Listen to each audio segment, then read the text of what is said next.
Arranquemos este primer video teórico hablando de un concepto primordial, que es el conjunto de números racionales.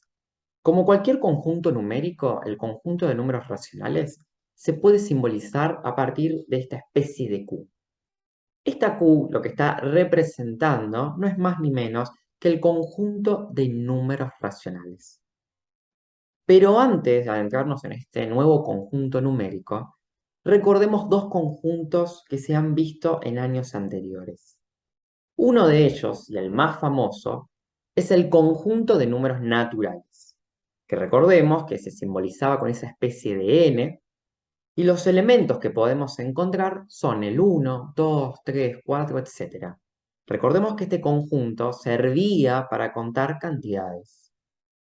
Ahora, una vez que uno avanzaba en este nuevo campo, aparecía un nuevo conjunto numérico, que era el conjunto de números enteros, que recordemos que se simbolizaba con esa especie de Z. Ahora, ¿cómo está conformado el conjunto de números enteros? Están conformados por tres tipos de números. Están conformados por los números naturales, o sea, los números positivos. También está conformado por el número cero y también está conformado por los números negativos, es decir, los números opuestos a los números naturales. Estos tres tipos de números conforman al conjunto de números enteros. Ahora bien, la pregunta que surgiría es, bueno, ¿y nuestro conjunto cómo va a estar conformado? O sea, ¿qué elementos, qué números van a formar al conjunto de números racionales?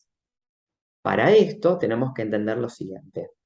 El conjunto de números racionales va a estar conformado por dos tipos de números. Uno de ellos ya lo conocemos, son los números enteros. O sea, ¿los números enteros son números racionales? Sí, efectivamente. Por lo tanto, cualquier número positivo, cero o negativo que es entero, conforma también un número racional. Pero además de los números enteros, tenemos otro tipo de números, que en realidad ya los conocemos, que son los números decimales. Los números decimales, para verlos así, o para entenderlos de una manera muy simple, son los números con coma, ¿sí? Ahora bien, los números decimales van a estar conformados por dos partes. Una parte, que es la parte entera, o sea, todo número entero que está antes de la coma, y después va a estar conformado por una parte que la vamos a llamar parte decimal. La parte decimal es todo número, toda sucesión de números que se encuentra después de la coma. Entonces, ¿cómo está conformado el conjunto de números racionales? Está conformado por números enteros y números decimales. Entender lo siguiente. Un número entero no es lo mismo que un número decimal. Esos números son cosas distintas, pero gracias a esos dos tipos de números podemos armar nuestro conjunto, que es el conjunto de números racionales. Ahora, los matemáticos decidieron representar, expresar a los números enteros y a los números decimales a partir de un concepto primordial, que nosotros lo conocemos, lo hemos conocido en el primario, el cual nos ha generado bastante espanto. ¿Y cuál es? Las fracciones. Nosotros ya hemos visto en el primario el concepto de fracción, pero a lo largo del secundario, y más que nada en segundo año, le vamos a dar una fundamentación mucho mayor. ¿Cómo podemos definir a las fracciones matemáticamente? Las definimos a partir de una división entre números enteros. O sea, una fracción no es más que una división. ¿Entre qué números? Solamente números enteros. Ahora yo pregunto, 0,5 dividido 0,3, ¿representa una fracción? No. ¿Por qué? Porque 0,2 y 0,5 representan números decimales, no números enteros. Así que las divisiones que sean entre números enteros serán consideradas como fracciones. Entonces, ¿qué hicieron los matemáticos para entender? Supongamos que tenemos esta división, 2 dividido 7. Lo que hicieron los matemáticos es, en vez de escribir 2 puntitos, 7, lo vamos a expresar de otra manera. Y esa forma de expresar, esa nueva manera de expresar esta división, es lo que vamos a conocer como fracción. ¿Qué es lo que se hizo? Se hizo lo siguiente. Ese 2 y ese 7 se lo va a escribir el número arriba y el número abajo y van a estar separados por una raya. Recordemos que esa rayita en realidad lo que está representando es una división. Ahora, eso que vemos ahí es lo que llamamos fracción. Y tiene 3 maneras de leerlo. Y esto es a gusto de cada uno.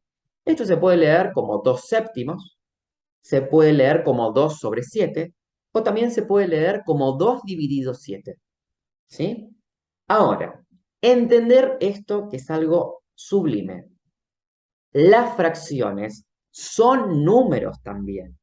¿Por qué son números? Porque como una fracción es una división, recordemos que la división tiene un resultado y ese resultado es un número. Por lo tanto, la fracción también es un número. Ahora, las fracciones, ¿qué 2 tipos de números pueden ser? Que es lo que hablamos anteriormente. Pueden ser números enteros o números decimales. ¿Y qué conformaban los números enteros y los números decimales? Conformaban el conjunto de números racionales. Por lo tanto, una aclaración importantísima, las fracciones son también números racionales. ¿Sí? Entender esto. Una fracción es un número. Es un número. ¿Y qué tipo de número es? Es un número racional. ¿Estamos? Bien. Ahora sí, adentrémonos ahora en el mundo de las fracciones. ¿Cómo van a estar conformadas las fracciones? O sea, ¿cuáles son los elementos de una fracción? Esto ya lo hemos visto, pero vamos a recordarlo de vuelta. Tomemos una fracción cualquiera. Supongamos una fracción A y B, donde A es un número entero y B es un número entero. Recordemos que el número de arriba era llamado numerador, mientras que el número que se encuentra debajo lo llamamos denominador. Ahora, aclaración importante, como una observación. Las fracciones representan ¿qué cosa? Una división entre números enteros. La pregunta es, ¿podemos realizar cualquier tipo de división que yo quiera? La intuición nos diría que sí, pero en realidad, matemáticamente, hay una división que está prohibida, y es la división por cero. Dividir por cero matemáticamente está prohibido. O sea, dividir por cero no tiene una solución en el contexto en el cual estamos hablando. Por lo tanto, yo no puedo decir la fracción va a estar conformada por cualquier número entero. No. En realidad, ¿qué vamos a tener que solicitar? Que el denominador no sea cero. ¿Por qué? Porque dividir por cero está prohibido matemáticamente. Una pregunta que puede surgir, ¿cuál es? ¿Puede entonces el numerador ser cero? Sí, tranquilamente. Pero ¿quién no puede ser cero? El denominador. ¿Estamos de acuerdo? Entonces, una vez visto estos conceptos básicos de fracción, vayamos a la clasificación de fracciones. Las fracciones pueden clasificarse en 3 tipos. Tenemos las fracciones propias, impropias y aparentes. Las fracciones propias son aquellas donde el numerador es un número más chico que el denominador. ¿Sí? Vayamos a unos ejemplos. Supongamos, 8 décimos, ¿es una fracción propia? Sí. ¿Por qué? Porque el 8 es más chico que 10. La fracción 27 sobre 47. ¿Es una fracción propia? Sí. ¿Por qué? Porque 27 es más chico que 47. La fracción menos 14 sobre 19. ¿Es una fracción propia? Sí. ¿Por qué? Porque menos 14 es más chico que 19.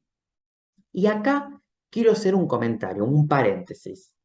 Cuando una fracción tiene un signo menos, el menos siempre se lo asociamos al numerador. Nunca se lo colocamos al denominador. Siempre se lo asociamos al número de arriba. Por eso esa fracción se lee menos 14 sobre 19, aclarando que el 14 es negativo y el 19 es positivo. ¿Sí? Y un último ejemplo, 102 sobre 103 también hace referencia a una fracción propia. Después tenemos otra clasificación, que es la contrapartida de la anterior, que son las impropias. Las impropias cumplen la definición contraria, o sea, el numerador ahora va a ser un número más grande que el denominador. Y veamos ahora unos ejemplos.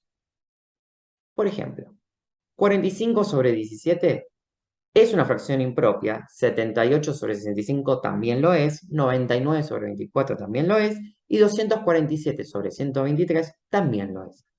¿Por qué?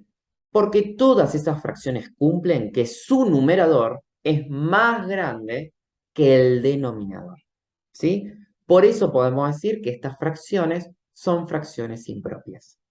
Ahora, la última clasificación, y para finalizar este video, son las fracciones aparentes. Leamos bien la definición detenidamente. ¿Qué es una fracción aparente? Es aquella donde el numerador es múltiplo del denominador. Bien, sin asustarse. ¿Qué significa la palabra múltiplo? Significa que el numerador tiene que estar en la tabla del denominador. Si ocurre eso, esa fracción es aparente. ¿Estamos? Vayamos unos ejemplos. Supongamos la fracción 8 cuartos. ¿Por qué esta fracción es considerada como una fracción aparente? Porque el 8 aparece en la tabla del 4. Si esto sucede, entonces es una fracción aparente. 27 sobre 9, ¿es una fracción aparente? Sí. ¿Por qué? Porque el 27 es múltiplo del 9. ¿Qué significaba eso? Que el 27 aparece en la tabla del 9. 45 sobre 5. ¿Es una fracción aparente? Sí, porque el 45 aparece en la tabla del 5. Ahora, pensemos el siguiente ejemplo. 7 sobre 49. ¿Es 7 sobre 49 una fracción aparente? No, no es una fracción aparente. ¿Por qué? Porque el 7 no se encuentra en la tabla del 49. Al revés sería que el 49 está en la tabla del 7, pero no cumple la definición de fracción aparente. En realidad, 7 sobre 49 representaría una fracción propia, ya que en realidad el 7 es un número más chico que 49. Una vez que nos introducimos en estos conceptos, obviamente el conjunto de números racionales no termina acá. Lo vamos a continuar viendo en videos posteriores.